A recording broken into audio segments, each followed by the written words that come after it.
மனது புதிய மனதாக மாற வேண்டும் என்று சத்தியவேதம் நமக்கு போதிக்கிறது. வாசிப்போம் ரோமருக்கு எழுதின நிருபம் 12ஆம் அதிகாரம் 2வது வசனம். நீங்கள் இந்த பிரபஞ்சத்திற்கு ஒத்த வேஷம் தெரியாமல் தேவனுடைய நன்மையும் பிரியமும் பரிபூரணமுமான சித்தம் இன்னதென்று பகுத்து அறியத்தக்கதாக உங்கள் மனம் புதிதாகிறதினாலே மறுரூபமாகுங்கள். உங்கள் மனம், உங்கள் மனது, உங்கள் ஆத்துமா என்ன ஆகிறதுனாலே? புதிதாகிறதினாலே. சொல்லுங்க, புதிதாகிறதினாலே மறுரூபமாகுங்கள்.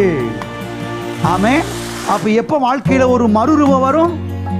எப்ப குடும்பத்துல ஒரு மாற்றம் வரும்?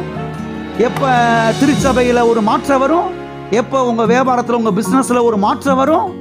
லைஃப்ல ஒரு மாற்றம் வர மாட்டேங்குதே பாஸ்டர், அப்படியே இருக்குதே. கடன் பிரச்சனை மாற மாட்டேங்குதே, வியாதி மாற மாட்டேங்குதே, தரித்திரம் மாற மாட்டேங்குதே, அந்த தீமை மாற மாட்டேங்குதே.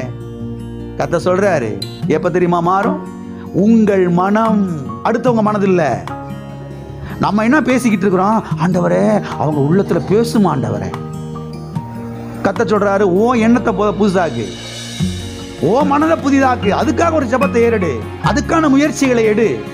ஆண்டவரே அவங்கிட்ட பேசுங்க ஆண்டவரே, இவங்கிட்ட பேசுங்க ஆண்டவரே, அவங்க உள்ளத்தை ஏவுங்க ஆண்டவரே, இவங்க உள்ளத்தை நினைச்சீங்க ஏவுங்க ஆண்டவரே, அவனுக்கு அப்படிப்பட்ட ஒரு புத்தியை கொடுங்க ஆண்டவரே.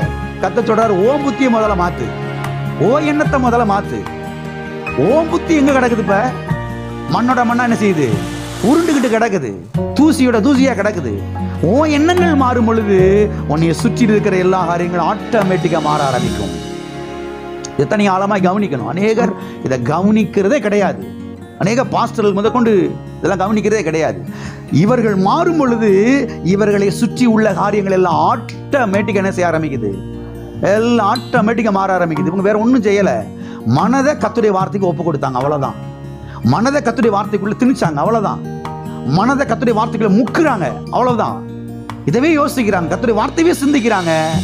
இவங்க மாறும் பொழுது இவங்களை சுற்றி உள்ள எல்லா காரியங்களும் எல்லாம் மாறுது. புருஷன் மாறுற, மனைவி மாறுற, புள்ள மாறுற, தொழில் மாறுது, பிசினஸ் மாறுது, வியாபாரம் மாறுது, எல்லாம் மாற. கொஞ்ச நாள் கழிச்சு பார்த்தா என்னடா இந்த அளவுக்கு சூப்பரா மாறிடுச்சு. எப்படின்னா எது மாறிடுச்சு? இது மாறாம எது நிச்சயாது நடக்காது என்பதை திட்டமாய் நீங்கள் தெரிந்து கொள்ளுங்கள். ஓகே, விஷயத்துக்கு வருவோம். இங்கே நாம் கவனிக்க வேண்டிய வார்த்தை, உங்கள் மனம் புதிதாகிறதினாலே மறு ரூபம் ஆகுங்கள். எது புதிதாகிறதினாலே? சொல்லுங்க, பதில் சொல்லுங்க. எது புதிதாகிறதினாலே மறுரூபமாகுங்கள்? உங்க மனது, உங்க ஆத்துமா, உங்க எண்ணங்கள் மாறும் பொழுது.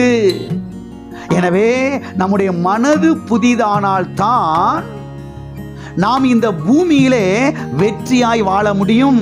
நம்முடைய மனது புதிதானால் தான் நாம் இந்த பூமியிலே வெற்றி பெற முடியும் என்பதை முதலாவதாக ஒவ்வொரு கிறிஸ்தவ விசுவாசிகளும் புரிந்து கொள்ள வேண்டும். வெற்றி பெறதுக்கு என்ன பாஸ்டர் வழி? மேல வர்றதுக்கு என்ன பாஸ்டர் வழி? நல்ல உயர்ந்த வாழ்க்கை வர்றதுக்கு வழி என்ன பாஸ்டர்? உங்க மனது புதிதாகாம நீங்கள் வெற்றி பெற முடியாது. பாஸ்டர், நான் தான் அன்னைக்கு இயேசு ஆண்டவரை ஏற்றுக்கொண்டு தண்ணீர் ஞானஸ்நானம் பெற்று பரிசுத்த ஆவி என்ற அபிஷேகத்தை பெற்றுட்டேனே, அது எல்கேஜி. என்ன கேஜி? எல்கேஜி. இன்னைக்கு கண்ண முடனே எங்க போலாம்? பரலோகம் போலாம். ஆனால் இந்த பூலோகத்திலே, இந்த பூமியிலே உயர்ந்த ஒரு வாழ்க்கை, செழிப்பான வாழ்க்கை, வெற்றியான வாழ்க்கை, ஆசீர்வாதம் உள்ள வாழ்க்கை, பாருங்க, மகிமையான ஒரு வாழ்க்கை, சாட்சியான ஒரு வாழ்க்கை வாழ வேண்டும் என்றால் உங்கள் மனது புதிதாக வேண்டும். உங்கள் மனது புதிதாகலைனா ஒன்றும் செய்யாது. 20 வருஷம் சபைக்கு வந்து ஒன்றாகாது, 25 வருஷம் சபைக்கு வந்து ஒன்றாகாது. எழுதி வச்சுக்கோங்க. மனது புதிதாகணும். அதுக்கு என்ன பாஸ்டர் வழி? அதைத்தான் நம்ம இன்னைக்கு பார்த்து கொண்டு வருகிறோம். இன்றைக்கு அடுத்த வாரத்தில் நாம் பார்க்க போகிறோம்.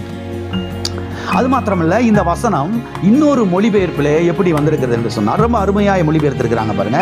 அந்த மொழிபெயர்ப்பை நான் வாசிக்கிறேன். இந்த வசனம் இன்னொரு மொழிபெயர்ப்பில் எப்படி வந்திருக்கிறது என்று சொன்னால், உங்கள் மனதை புதிய எண்ணங்களாலே மாற்றுங்கள். உங்கள் மனதை புதிய எண்ணங்களாலே என்ன செய்யுங்கள்? மாற்றுங்கள். பக்கத்துல கையை பிடிச்சு அவங்க முகத்தை பார்த்து சொல்லுங்க, உங்க மனதை புதிய எண்ணங்களாலே மாற்றுங்கள். உங்கள் மனதை புதிய எண்ணங்களாலே மாற்றுங்கள். ஆமென். எப்படிப்பட்ட எண்ணங்களாலே மாற்றுங்கள்? புதிய எண்ணங்களாலே. இப்ப எல்லாரும் ஆழமா கவனிங்க. உங்கள் மனதை புதிய எண்ணங்களாலே மாற்றுங்கள் என்று சொல்லும் பொழுது, அப்ப நம்முடைய மனது பழைய எண்ணங்களாலே தான் என்ன செய்திருக்கிறது? நிரம்பி இருக்குது. நல்லா கவனிங்க. உங்கள் மனதை புதிய எண்ணங்களாலே நிரப்புங்கள் அப்படின்னாவே அப்ப என்ன அர்த்தம், என்ன விளங்குது? நம்முடைய மனதுல பழைய எண்ணங்கள் என்ன செய்திருக்கிறது? ஓட்டி இருக்குது, அங்க நிரம்பி இருக்குது. அந்த எண்ணங்கள் வெளியே போகணும், புதிய எண்ணங்கள் வரணும். புதிய எண்ணங்கள் வராம புதிய வாழ்க்கை என்ன செய்யாது? வராது. எல்லாம் இருக்கிறீங்களா? கர்த்தர் என்னைக்கு தான் முகத்தை பார்ப்பாரோ. இன்னைக்கு கிறிஸ்தவ ஜெபம் இப்படி ஆயிருச்சு. எனக்கே ஆச்சரியமா இருக்கு. சில கிறிஸ்தவ நான் பேசி பார்த்தேன். ஆண்டவர் என்னைக்கு தான் முகம் பார்ப்பாரோ. ஏங்க, அவர் என்னைக்கு முகம் பார்த்துட்டாருங்க. முகம் பார்த்தனாலதான் கல்வாரி சிலுவையில் உங்களுக்காக ஜீவனை கொடுத்தார், ரத்தத்தை சிந்தினார், எல்லா பாடுகளையும் பட்டார், உங்களை ரட்சித்திருக்கிறார், உங்களை அவருடைய பிள்ளையை ஆக்கி இருக்கிறாரு. இவங்க என்ன நினைச்சிட்டு இருக்கிறாங்க? அவர் என்னைக்கு தான் நம்மளை முகம் பார்ப்பாரோ தெரியல. இவங்க என்ன நினைச்சுக்கிட்டு இருக்காங்க? இவங்களுடைய வாழ்க்கையினுடைய வெற்றி, இவங்களுடைய வாழ்க்கையினுடைய உயர்வு அவர் முகத்தை இவங்க மேல பார்க்கறதுல பொறுத்து நினைச்சுக்கிட்டு இருக்காங்க. கர்த்தர் சொல்றாரு, நான் உன் முகத்தை என்னைக்கே பார்த்துட்டேன், இப்ப உன் மனதை புதிய எண்ணங்களால என்ன செய்ய? நிரப்புவதற்கான முயற்சியை எடுப்ப. அதுக்கு நான் எந்த முயற்சி எடுக்க மாட்டேன். நான் பாட்டுக்கு வேலைக்கு போடுவேன், நான் பாட்டுக்கு சோறாக்குவேன், நான் பாட்டுக்கு சாப்பிட்டு, நான் பாட்டுக்கு நடக்க வேண்டாம். இன்னைக்கு இல்ல, பரலோகம் போய் சேர்ற வரைக்கும் இதுதான் உன்னுடைய லைஃப். ஒரு மாற்றமும் வராது, ஒரு மாற்றமும் வராது. மனதை மாற்றுவதற்கு என்ன முயற்சி எடுத்தாய்? எண்ணங்களை புதிய எண்ணங்களால் நிரப்புவதற்கு என்ன எஃபர்ட் எடுத்திருக்கிற? நான் வீட்டுக்கு போய் பைபிள் போடுறதோட சரி பாஸ்டர், அடுத்த ஞாயிற்றுக்கிழமை தூசியை தட்டி என்ன செய்வேன்? நான் மனது காஞ்சு போய் கிடக்கு, வறண்டு போய் கிடக்கு, ஒன்னும் முளைக்காது. தேவதாரு முளைச்சும் முளைக்காது, பஞ்சு மத்தையும் வராது, மிருது செடி என்ன செய்யாது? வராது. பூரா முள்ளாதான் கிடக்கும், குத்திக்கிட்டே கிடக்க வேண்டியதான், ரத்தம் வந்துக்கிட்டு. ஆவியானவர் உங்களோடு பேசிக் கொண்டிருக்கிறார். உங்களுடைய மனதை மாற்றுவதற்கு நீங்கள் என்ன முயற்சி எடுத்தீர்கள்? எல்லாம் இருக்கிறீங்களா? டெய்லி என் பிள்ளைய கரெக்டாக ஸ்கூலுக்கு அனுப்பிச்சுடுவேன் பாஸ்டர். உலக அறிவை தெரிஞ்சுக்கிறது. உங்க மனதை மாற்றுறதுக்கு என்ன முயற்சி எடுத்திருக்கிறீங்க? என்ன பண்ணிருக்கிறீங்க? ஒரு ஆராதனை பாடல்களை போட்டு டெய்லியும் சேர்ந்து போட்டது ஆராதிங்க அப்படின்னு சொன்னா அதை எத்தனை பேர் செஞ்சிருக்கிறாங்க? அதுக்கு எத்தனை பேர் முயற்சி எடுத்திருக்கிறாங்க? இருக்கிறீங்களா? பாஸ்டருக்கு தெரியாம, சபைக்கு ஒரு விசுவாசிகள் தெரியாம சினிமா பாட்டவா பதிஞ்சு அதை அங்க வச்சு ஏற்றி நல்லா உட்காந்து என்ன செய்யறது கேட்டு, அப்ப அதுக்கெல்லாம் எல்லாம் இருக்குது. மனது மாறுறதுக்கு என்ன முயற்சி எடுத்தீங்க? மனது எதினாலே நிறைந்திருக்கிறது? வார்த்தையினாலே நிறைந்திருக்கிறதா, இல்ல உலக காரியங்களினாலே நிறைந்திருக்கிறதா? இதை பொறுத்து உங்கள் எதிர்காலம். உங்க எதிர்காலம் உங்களுடைய கரத்தில் இருக்கிறது, முற்றிலும் கர்த்தருடைய கரத்துல கிடையாது. எல்லாம் இருக்கிறீங்களா? ஆகவே இங்கே சொல்லப்பட்டிருக்கிறது, உங்களுடைய மனதை புதிய எண்ணங்களாலே நிரப்புங்கள். அப்ப உங்களுடைய மனதை புதிய எண்ணங்களாலே நிரப்புங்கள் என்றாவே அப்ப என்ன அர்த்தம்? நம்முடைய மனது எப்படி இருக்குது? பழைய எண்ணங்களால் என்ன செய்திருக்கிறது? நிரம்பி இருக்கிறது என்றுதான் அர்த்தம். அப்படித்தானே? அருமையானவர்களை கவனியுங்கள். நாம் ரட்சிக்கப்பட்டிருந்தாலும் கூட, நாம் தண்ணீர் ஞானஸ்தானம் பெற்றிருந்தாலும் கூட, நாம் பரிசுத்த ஆவியானவருடைய அபிஷேகத்தை பெற்றிருந்தாலும் கூட, நாம் வாரம் வாரம் திருச்சபைக்கு வந்து ஆராதனையில கலந்து கொண்டிருந்தாலும் கூட, நம்முடைய மனதிலே பழைய எண்ணங்கள் இருக்கக்கூடிய வாய்ப்புகள் ஏராளம் இருக்கிறது. கவனிங்கள். இப்படிப்பட்ட ஆட்களை பார்த்து தான் அநேகர் இடறி போய் விடுகிறார்கள். எப்படி இடறி போயிடுறாங்க? என்னடா ரட்சிக்கப்பட்டிருக்கேன்னு சொல்றாங்க, வார வாரம் சர்ச்சுக்கு போறேன்றாங்க, முக்காடு போடுறாங்க, பைபிள் வாசிக்கிறேன்றாங்க, இங்க போறேன்றாங்க, அங்க போறேன்றாங்க. ஆனா இந்த ஆள் என்ன தலையில நடக்கிறான்? வாயில வர்றதெல்லாம் எப்படி வருது? புளு புளு கலரா, பச்சை பச்சை கலரா, சிவப்பு சிவப்பு கலரா? சர்ச்சுக்கு போறேன்னு சொல்றேன் அந்த ஆளு, இந்த பேச்சு பேசுற ரோட்ல நின்றுட்டு ஞானஸ்தானம் எடுத்திருக்கின்றேன், ஆண்டவருடைய பிள்ளைன்னு வர சொல்றியா? எல்லாம் இருக்கிறீங்களா? இவ்வளவு மோசமா நடக்கிற நாள் இன்னும் பழைய காரியங்களிலேயே உழன்று கொண்டிருக்கிறார்கள் என்று நீங்கள் புரிந்து கொள்ளுங்கள். புதிய எண்ணங்கள் என்ன செய்யல, மனதில் வரல. இன்னும் அந்த பழைய எண்ணங்கள் என்ன செய்திருக்கிறது, இருக்கிறது.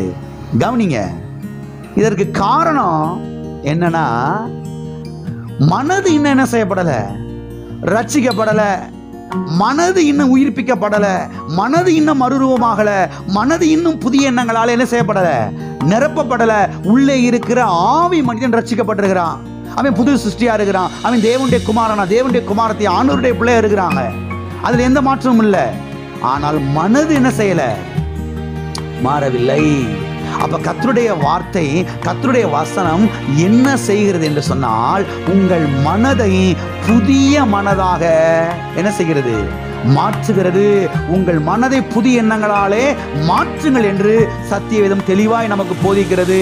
உங்கள் மனதை புதிய எண்ணங்களாலே நிரப்புங்கள் என்று சத்தியவேதம் நமக்கு தெளிவாய் என்ன செய்கிறது, போதிக்கிறது. ஆகவே ஒரு தேவனுடைய பிள்ளை அதிகமாய் கர்த்தருடைய வார்த்தைக்கு செவி கொடுக்கும் பொழுது, அதிகமாய் கர்த்தருடைய வேதத்தை வாசிக்கும் பொழுது, அதிகமாய் கர்த்தருடைய வார்த்தையிலே பாருங்க நிரம்பி இருக்கும் பொழுது, பிரசங்க செய்திகளை டெய்லியும் போட்டு கேட்கணும். போன வாரம் சொன்னேன் இல்லையா, 7 நாளும் பிரசங்க செய்தி நீங்க போட்டு கேட்கணும். யூடியூப்ல போட்டு விடுறோம், அப்ளை பண்ணி விடுறோம். திரும்ப திரும்ப கேட்கணும், திரும்ப திரும்ப கேட்கணும். ஒரு முறைக்கு 10 முறை கேட்கணும். கேட்டு மனதை கர்த்தருடைய வார்த்தையினால நிரம்பணும். மனது கர்த்தருடைய வார்த்தையினாலே நிரம்பும் பொழுது மனது மாற ஆரம்பிக்கிறது, புதிய எண்ணங்களாலே நிரம்ப ஆரம்பிக்கிறது. வாழ்க்கை தராதரனை செய்ய ஆரம்பிக்கிறது, இப்ப உயர ஆரம்பிக்கிறது. எப்படி பாஸ்டர் இந்த கடனை அடைச்சு முடிக்க போறீன்னு தெரியல பாஸ்டர், அதைத்தான் சொல்லிட்டு இருக்கீங்க. எப்படி பாஸ்டர் இந்த மேலே வர போறேன், அதுக்கு தான் வழி சொல்லிக்கிட்டு இருக்கிறேன். பிரசங்க செய்தி போட்டு கேளுங்க, டெய்லியும் கேளுங்க, 7 நாளும் கேளுங்க. ஒரு நாளைக்கு 3 முறை 4 முறை கேளுங்க. ஞாயிற்றுக்கிழமை வந்து கேளுங்க, பைபிள் ஸ்டடியில் வந்து கேளுங்க, விசேஷித்த கூட்டத்தில் வந்து கலந்து கொண்டு அதில் கேளுங்க. திரும்ப திரும்ப கேளுங்க. கேட்க கேட்க தான் எண்ணங்கள் என்ன செய்ய ஆரம்பிக்கிறது, மாற ஆரம்பிக்கிறது.